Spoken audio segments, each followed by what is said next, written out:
ইস্তেগফার হতে পারে, এর মধ্যে সবচেয়ে শ্রেষ্ঠতম ইস্তেগফার নাম কি?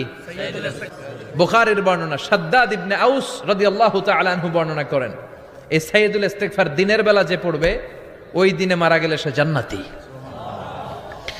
এই সাইয়্যিদুল ইস্তেগফার রাতের বেলা যে পড়বে ওই রাতে যদি ইন্তেকাল হয় ওই লোকটা জান্নাতি। মুখস্থ আছে না? কার কার মুখস্থ হাত তুলেন। মাশাআল্লাহ, তাবারাকাল্লাহ, মাশাআল্লাহ, মাশাআল্লাহ। আর যাদের নাই তাদের হোমওয়ার্ক, আল্লাহুম্মা আনতা রাব্বি লা ইলাহা ইল্লা আনতা খালাকতানি ওয়া আনা আবদুক ওয়া আনা আলা আহদিকা ওয়া ওয়া'দিকা মাস্তাতা'তু আউযু বিকা মিন শাররি মা সানা'তু আবুউ লাকা বিনি'মাতিকা আলাইয়া ওয়া আবুউ লাকা বিযামবি ফাগফিরলি ফাইন্নাহু লা ইয়াগফিরুদ যুনুবা ইল্লা আনতা। সুবহানাল্লাহ পড়ে। সুবহানাল্লাহ। আজকে রাতে পড়ছেন, মারা গেলে জান্নাতি।